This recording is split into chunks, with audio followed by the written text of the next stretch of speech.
We are here at the third annual general meeting of the Trade4SD project in Warsaw, and I'm doing an interview with Ralph from the University of Ghana.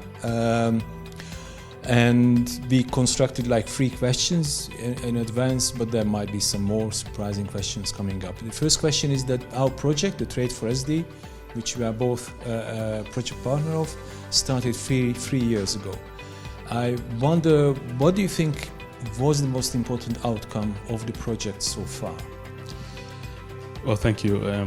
In my opinion, I think the opportunity to, look closely at some of these documents, especially the economic partnership agreement and some of the other agreements that are already moving around on the African continent, and to see how sustainability is being brought up in those, or how sustainability has been brought up in those documents, and whether or not they are actually being implemented the way they were set in those documents. So I think that's one. The other thing would be that it has opened our eyes and to really focus on the keyword sustainability and how it is playing out, not just in the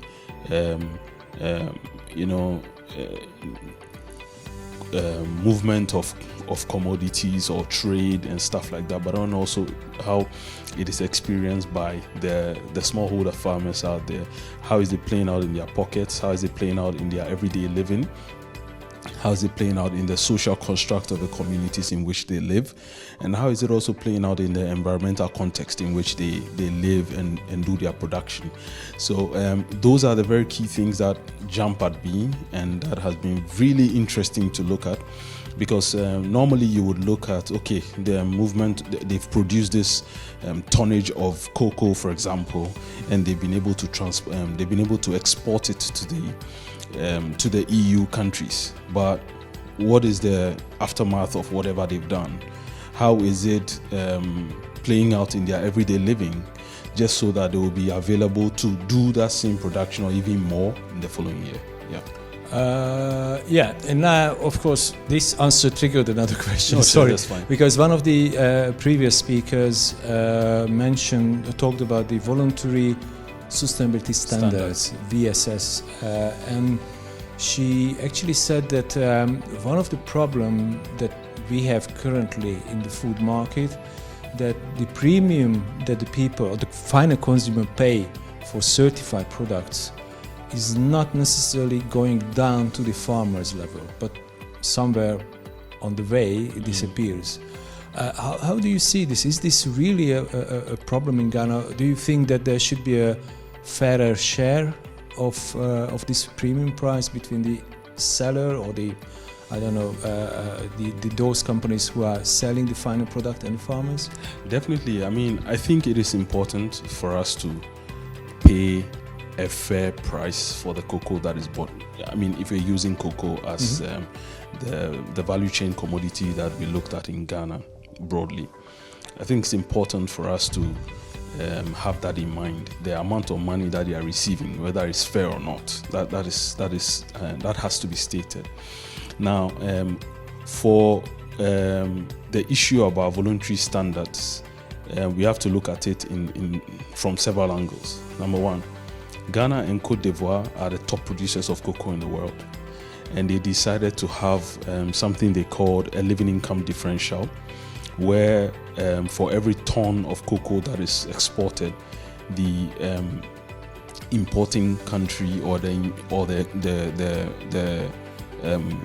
firm that is doing the import of that cocoa will pay a $400 premium on every ton of cocoa. Now then comes the idea, this $400 is supposed to trickle down and go to the cocoa farmer. I don't know what is done elsewhere, but in Ghana, there's a regulator of the cocoa industry. And what they do is Ghana does forward sales of the cocoa beans.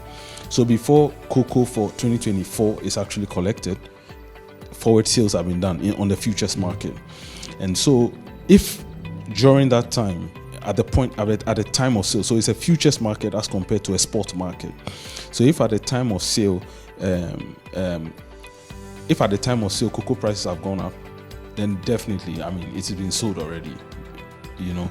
But what happens is that when cocoa prices fall on the world market, then they try to go into a certain fund where they keep their premium.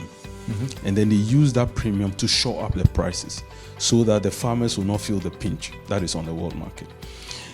We think of this not just in a silo, because the regulator in Ghana determines the price of cocoa, the price that it will pay for the cocoa that they are buying from the cocoa farmers ahead of time. So they announce that, okay, this year we are buying at this price. So assuming the price the following year shoots up, and they sell at a price that is really high, and they get the premiums, then it can be kept in the stabilization, some type of a fund, and then would be used to service that.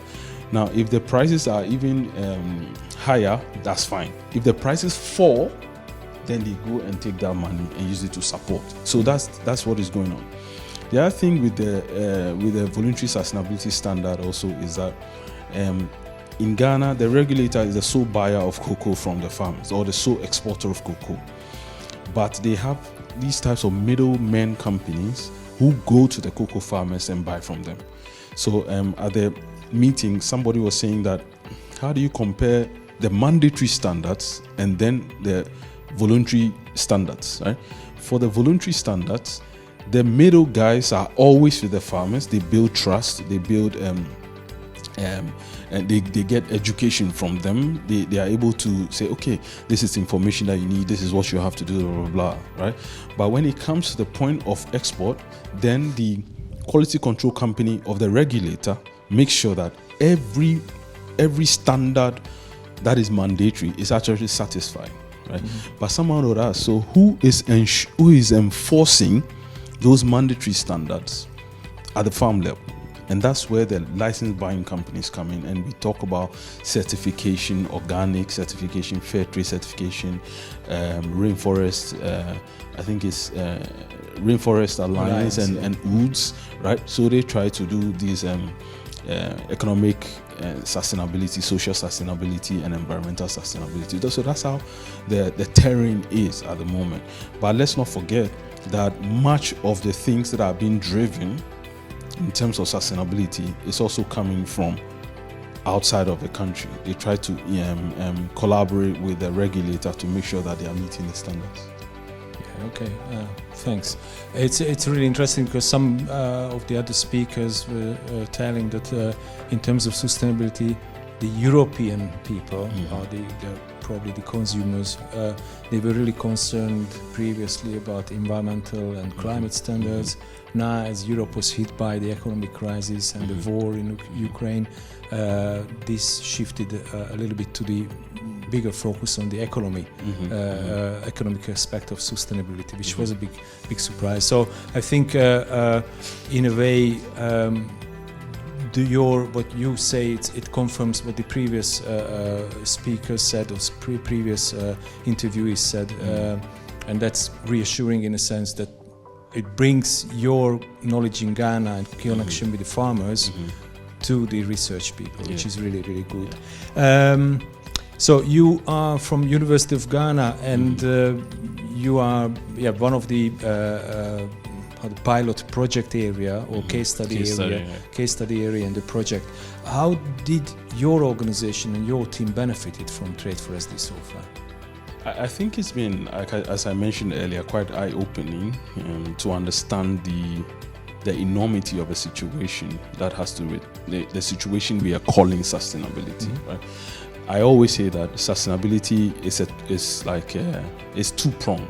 We shouldn't only, you mentioned the consumers in Europe thinking about sustainability. Oh, I don't want this chocolate that I'm eating to have been, the cocoa used to produce the chocolate to have been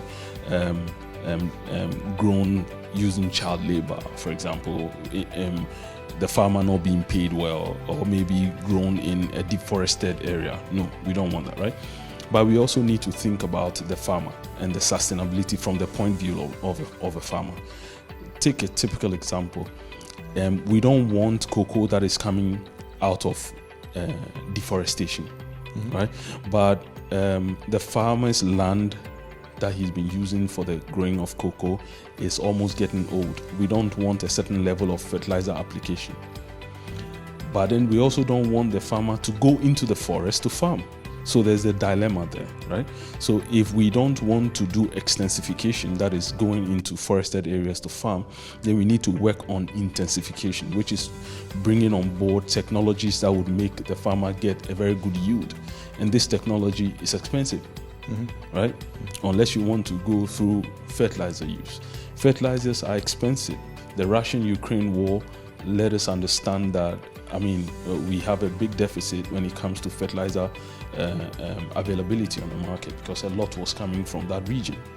And so those things also bring up issues that need to be contended with and handled in such a way that we are able to meet the sustainability measures that we are so much interested in.